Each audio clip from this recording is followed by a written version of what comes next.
السلام عليكم البنات، كي دايرين؟ لاباس عليكم؟ نتمنى انكم تكونوا بخير وعلى خير وانتم كتشوفوا هذا الفيديو. اليوم ان شاء الله فيديو جديد، صراحه ماشي جديد، كنصورته شحال هادي ولكن لظروف خاصه كالموت ديال خويا. كنتمنى من الناس كاملين اللي كيشوفوا هذا الفيديو اولا اللي كيسمعوا هذا الكلام فما تنساوش تهبطوا لي كومونتير وتدعوا له بالرحمه يا ربي ترحمو وتسالي وتغفر لينا كاملين يا ربي في هاد العواشر هادي. فكيف ما كتشوفوا البنات غادي نشارك معكم ميني بسيطلات اللي كيجيو غزالين بزاف بالنسبه للناس اللي كيبغيو يخدموا لي كوموند، وحتى الناس هكا اللي كيبغيو يخدموا من ديورهم، وبالنسبه حتى المناسبات فكيجيو في لي بلاطو كيجيو غزالين. هادو صراحه كيجيو زويونين بزاف والمذاق ديالهم هائله البنات الا جربتوهم بهذه الطريقه. فهنايا كيف ما كتشوفوا غادي نحتاج نص دجاجه اللي غادي نصاوب منها هاد البسيطلات هادو. غادي نحتاج معلقه ديال سكينجبير، معلقه ديال هذا الزعفران اولا الخرقوم البلدي، غادي نحتاج راس معلقه ديال القرفه، معلقه صغيره ديال السمن، وكذلك توابل ديال هكا ديال الدجاج اولا بسيبيسه وقع قله. انا هما اللي كنطحن دائما وكنخليهم عندي. هادو هما التوابل اللي غادي نحتاج، وخلاص الملحه على حسب الذوق. وبالنسبه للبزار انا ما ضفتوش هنايا ولكن نتوما نديروه. صافي غادي ناخذ هاد المكونات اولا هاد القامه هذه كامله كيف ما شفتوا معايا. انا درتها نيشان هنايا في الطنجره بلا ما نبقى عاود ندير هكا بول بوحدو ونعاود نغسل. دقلت هكا غادي نديرو نيشان وشرملتو خليتو غير يتشربي واحد شويه. هنايا خديت البصله. بالنسبه للبصله انا درت هنايا كيلو وربع ديال البصله، تقريبا كيلو وربع ديال البصله اللي خديتها ونقيتها وطحنتها في هاد الهشوار هذه ديال اليد. صراحه كتنفعني. قطعتها كقطع صغيره، ضفت شويه د القزبر والمعدنوس كيف ما كتشوفوا. انا درت هنايا غير شويه، وغادي ندير نص ديال البصله هو اللي درت هنايا في التحت، وحتى كتشحر واحد شويه كيطلع فيها هذاك الطياب، وعاد من بعد غادي نضيف النص الاخر. هنايا البنات كيف ما كتشوفوا بعد ما الطنجره ديالي بدات كتغلى صافي غادي نضيف ليها الزيت. بالنسبه للزيت هنايا ضفت نص كاس ديال الزيت مخلط ما بين زيت الروميه وزيت البلديه صافي. ومن بعد غادي نضيف هذيك البصله وغادي نسد عليها ونخليها حتى كطيب مزيان. فهنا كيف ما كتلاحظوا بعد ما طاب الدجاج ديالي فانا غادي نحيد الدجاج، غادي نحيدو باش غادي نفرتو، ومن بعد هذاك البصيله اولا داك الدغميره غادي نخليها حتى كتنشف مزيان. وبالنسبه النص ديال الدغميره انا حيدته غادي نديرو مع الدجاج، والنص الاخر هو اللي غادي ندير ليه القرفه والسكر. هنايا ضفت واحد المعلقه صغيره ديال القرفه كيف ما شفتوا. انا ما خليتش بزاف ديال البصله هنايا، كميه غير قليله، والنص الاخر راني دغمرته وخليته الدجاج باش هكا ما كيجينيش ناشف. انا هذه هي الطريقه اللي كندير، ما كنديرش كلشي مع السكر حيت انا غرضي بهاد البسطيله هذه ما تكونش حلوه بزاف. وحتى السيده راها طلباتها قالت لك ما بغاتش تكون حلوه. بالنسبه لهنايا اللي كتشوفوا هذاك راه قشور ديال الليمون. فاش كان كيطيب عندي الدجاج ديالي انا رميت واحد القشره ديال الليمون، غتشوفوا معايا في الاخر. المهم هنايا الدغميره كيف ما كتشوفوا راه دغمرات ليا وتعسلات تعلكات هذيك البصيله مع داك السكر وداك القرفه. انا ضفت غير معلقه كبيره عامره ديال السكر هي اللي ضفت. ما جاوش هاد البسيطلات حلوين بزاف حيت غادي نضيف اللوز حتى هو السكر صافي. هنايا والبيض بديت كنضيف بيضه. انا درت هنايا 4 ديال البيضات كيف ما كتشوفوا معايا.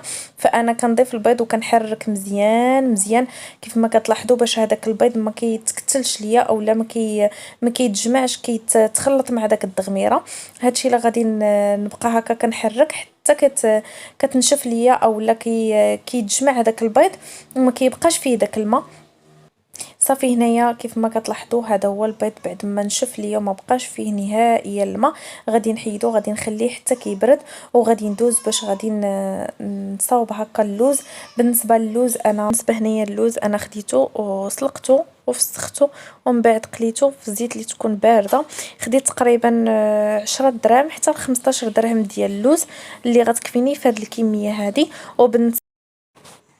وبالنسبه هكا الورقه فانا احتاجيت هنايا نص كيلو ديال الورقه الكبيره، خديتها هنايا وغادي نقطعها هكا في النص، ومن بعد غادي نقطعها على 4 كيف ما غادي تشوفوا معايا، وغادي ناخذها ونديرها هكا في بلاستيك نغطيها هكا مزيان باش ما تنشفش ليا. هنايا درت كنمسح طاوله العمل. وبالنسبه للدجاج هنايا خديته وقطعته هكا، حيت له العظيمات، ومن بعد خلطته مع الدغميره وشكلته هكا على القياس ديال هاد السيركل هذا كيف ما شفتوا معايا. حطيتهم هكا واجدين في البلاطو، كنسهل عليا هكا الطريقه ديال الخدمه باش كتجيني سهله وبالزربه كنسالي. هنايا اللوز، بالنسبه للوز خديته بعد ما تحمر ليا، ديتوه هرمشته، ضفت معاه واحد المعلقه ديال القرفه، معلقه ديال السكر، حتى 2 معالق على حسب الذوق ديالكم. وبالنسبه هنايا للقشور ديال الليمون فانا خديتهم كنعسلهم، دائما ما كيخطاونيش هاد القشور ديال الليمون. ومن بعد هنايا نشفتهم شويه في الفران، هما اللي غنستعمل كيف ما شفتوا معايا غدرتهم في الطبيصيل. وهنايا 2 طبيصلات، واحد فيه هكا شويه ديال الدقيق مع الماء وشويه ديال الزيت باش كندهن الورقه ديالي اللي كنبغيها كنخدم بها. كيف ما كتلاحظوا هذا هو الشكل ديال لي سيركل. بالنسبه لي سيركل انا عندي هنايا فيهم تقريبا 5 حتى 6 سنتيم، ما عقلتش بالضبط. مهم غادي نخلي لكم في صندوق الوصف القياس ديالهم. هذا هو الشكل ديالهم. صافي هنايا كناخذ كل مثلثات ديال الورقه كنحطو بهذا الشكل هذا كيف ما كتلاحظوا. من بعد كنخالف ورقه اخرى، فكندير هنايا 2 المثلثات في سيركل واحد كنخالفهم. ومن بعد كنبدا ندير هكا معلقه ديال اللوز كيف ما لاحظتوا معايا. هنايا السيده راه ما بغاتهمش يكونوا كليانه ما بغاتهمش يكونوا حلوين بزاف، فانا ما كثرش السكر في هكا في اللوز. وبالنسبه حتى الدغميره فانا ما درتش فيها السكر بزاف. هنايا كيف ما كتشوفوا خديت هذاك القياس ديال اللي غيعمر ليا هكا سيركل، هو اللي درت حطيته هكا في بلاطو. ومن بعد بديت كنهز وكنحط كيف ما كتلاحظوا كتجي الطريقه سهله بزاف وسريعه. صافي هنايا ومن بعد كناخذ هذاك هكا داك القشور ديال الليمون وكنحطهم. غير بالنسبه للنصيحه اللي غنصحكم هي انكم ما تحطوهمش من التحت، حيت التحت دغيا كيتحرقوا. ديروهم ما بين اللوز، طبقه ديال اللوز وطبقه هكا رشوا فيها شويه القشور ديال الليمون، ومن بعد عاد تحطوا طبقه ديال الدجاج.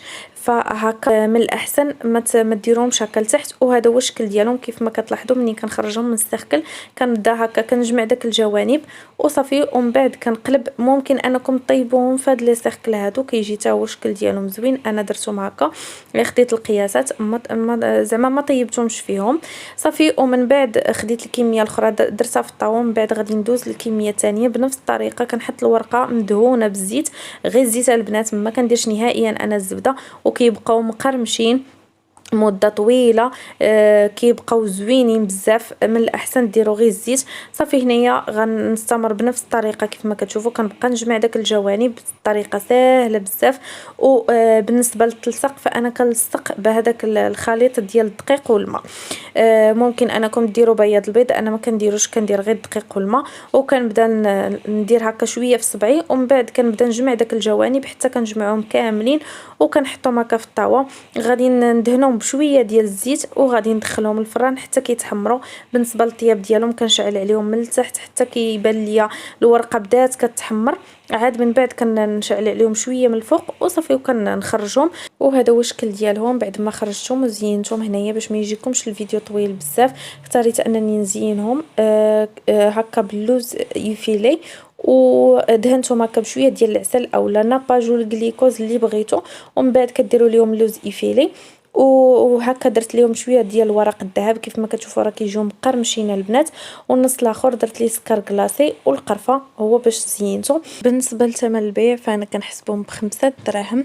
كيجيو غزالين، كيجيو هكا في لي بلاطو غزالين البنات، رائعين بزاف. بالنسبه هكا لاعياد الميلاد الحفلات وحتى هكا رمضان شكيل ديالهم صغير وزوين وما كيجيوش حلوين نهائيا صراحه. هكا البسيطلات اللي كيقول لك هكا كيجيو حلوين نهائيا الا ما كترشوش فيهم السكر ما كيجيوش حلوين. كيجيو المذاق ديالهم ما بين الملوحه وداك السيعه شويه ديال الحلاوه، كيجيو لذاذين البنات. نتمنى انكم تجربوهم. كونوا اكيدين الا جربتوهم بهذه الطريقه وبهذه المكونات كونوا اكيدين على انهم غيجيوكم رائعين البنات بالنسبه للمذاق ديالهم. وحتى هذاك الراس معلقه اللي كنديرو هكا في الدجاج في الاول فجربوه كيجي لذيذ بزاف وكيجي كيعطي واحد المذاق زوين للدجاج.